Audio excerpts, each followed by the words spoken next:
Saudações aos camaradas do PCO, saudações aos camaradas do programa Repórter Internacional. Venho desta feita falar-vos da insurgência no norte de Moçambique, nomeadamente na região de Cabo Delgado. Insurgência esta que, nos últimos dias, assumiu uma outra dimensão com a tomada do porto de Mocímboa da Praia por parte destes mesmos insurgentes. Da parte dos média internacional, coloca-se a questão: quem são estes insurgentes? Apressando-se a defini-los como elementos ligados a organizações fundamentalistas religiosas baseadas tanto na Somália como na Tanzânia. Na verdade, segundo líderes locais e segundo a jornalista Zenaida Machado, a esmagadora maioria destes insurgentes são autóctonos, são trabalhadores moçambicanos do norte do país que, perante determinadas condições objetivas de existência, nomeadamente a miséria material, a expropriação da qual são vítima por parte das multinacionais que exploram as riquezas naturais do norte de Moçambique, decidiram pegar em armas no sentido de fazer face tanto às forças policiais como às forças de segurança privadas que seguram a exploração desses recursos naturais. É preciso dizer que estes ataques começaram nos finais de 2017 e têm vindo a tomar uma cada vez maior dimensão. Mas a questão que se coloca é: qual é a origem disto tudo? Um breve resumo da história de Moçambique. Moçambique, na verdade, comemorou este ano os seus 45 anos de independência.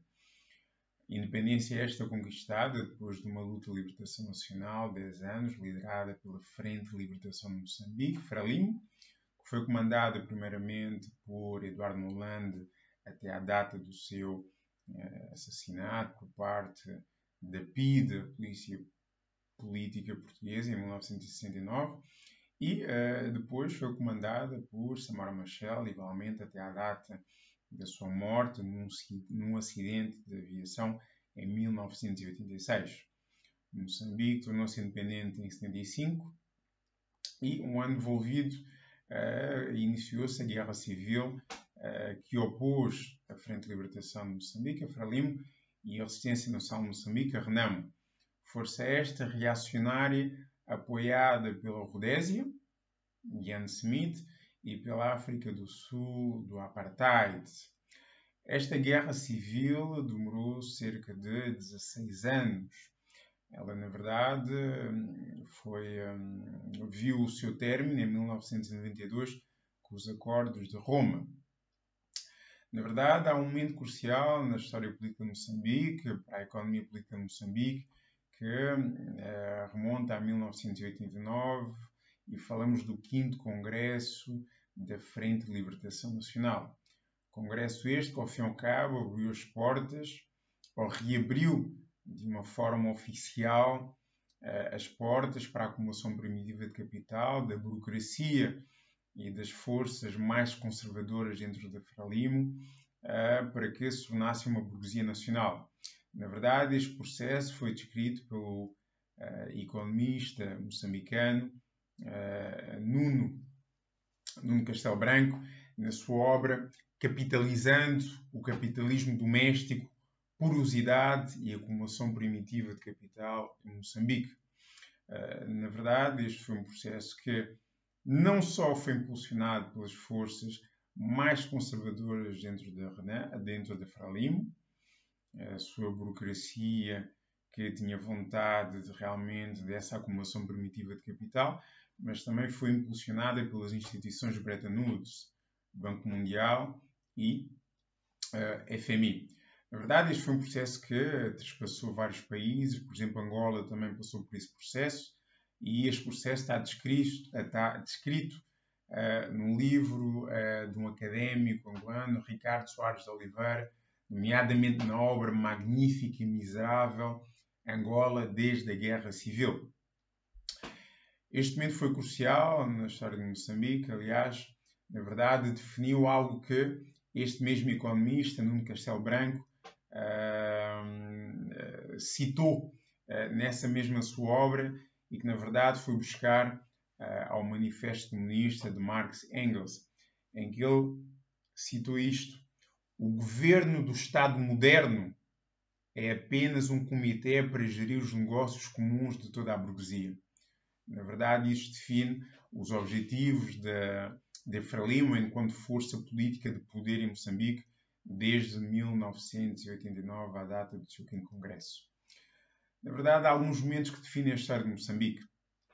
Desde 1994, ou desde 1992, com o fim da Guerra Civil, depois em 1994 as eleições multipartidárias ganhas pela Frelimo, que permitiu com que Joaquim Chissano tomasse a presidência do país.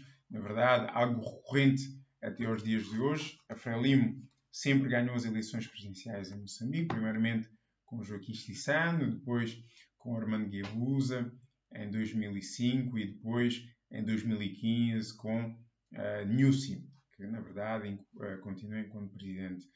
Na verdade, em 2000, ou desde os anos 2000 até os dias de hoje, repetiu-se um fenómeno que eufemisticamente é designado por desastre natural.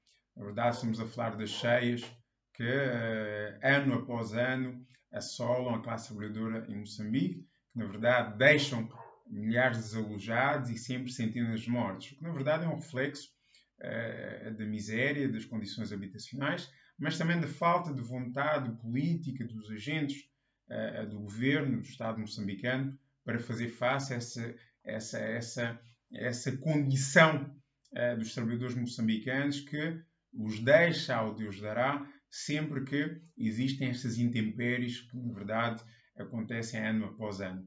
Este é um indicador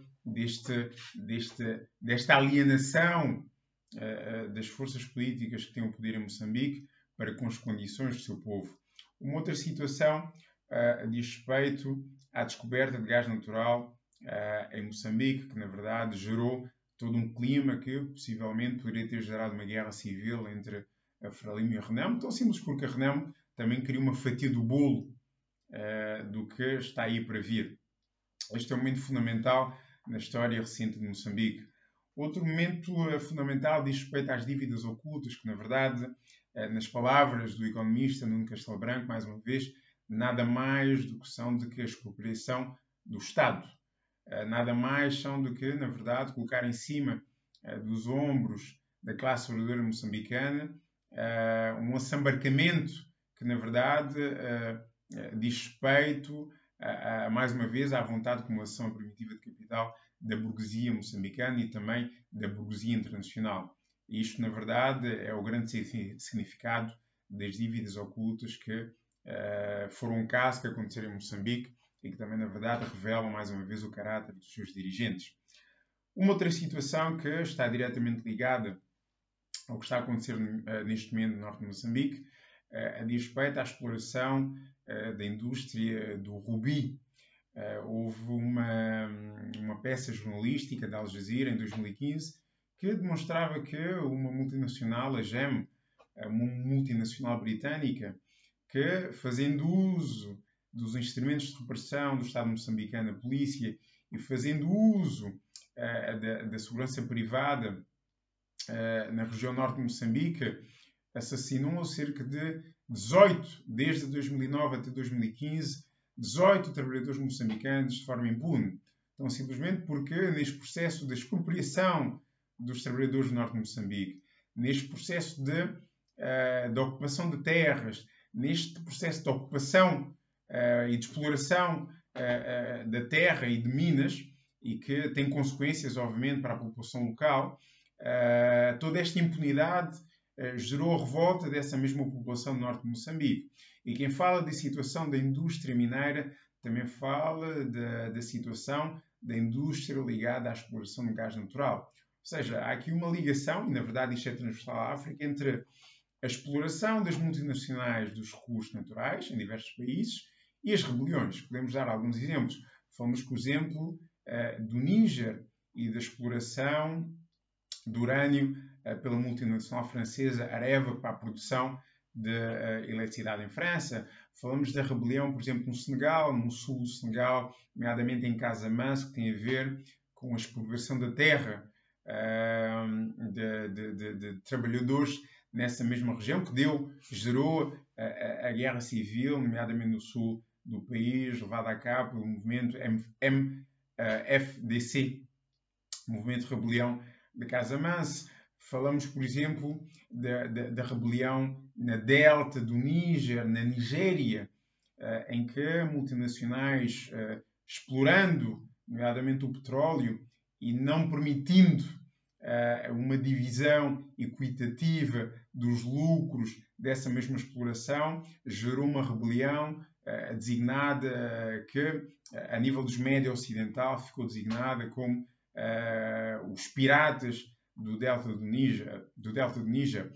Temos também o exemplo da Somália, em que a ação de embarcações ligadas aos exércitos de vários países imperialistas expropriou os pescadores da possibilidade de pescarem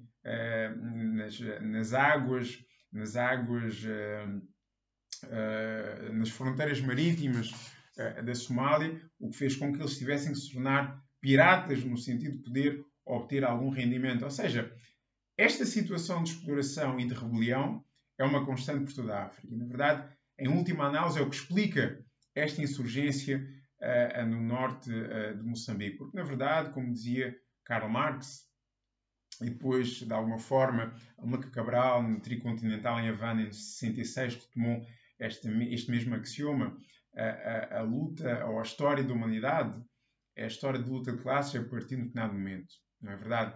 Então, na verdade, por mais críticas que se possam fazer a esta mesma rebelião, nomeadamente o seu caráter político, em última análise remonta a este axioma da luta de classes.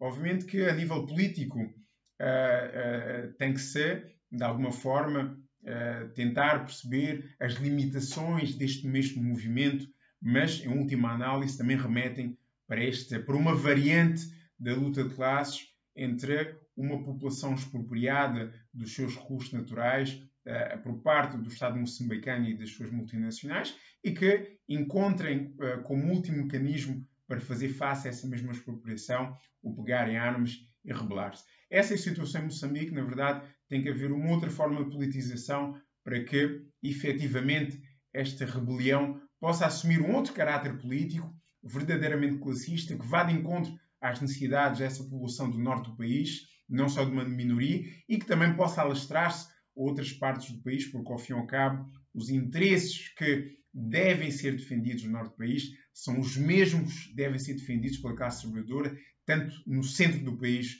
como no sul do país. Essa é a situação objetiva neste momento em Moçambique.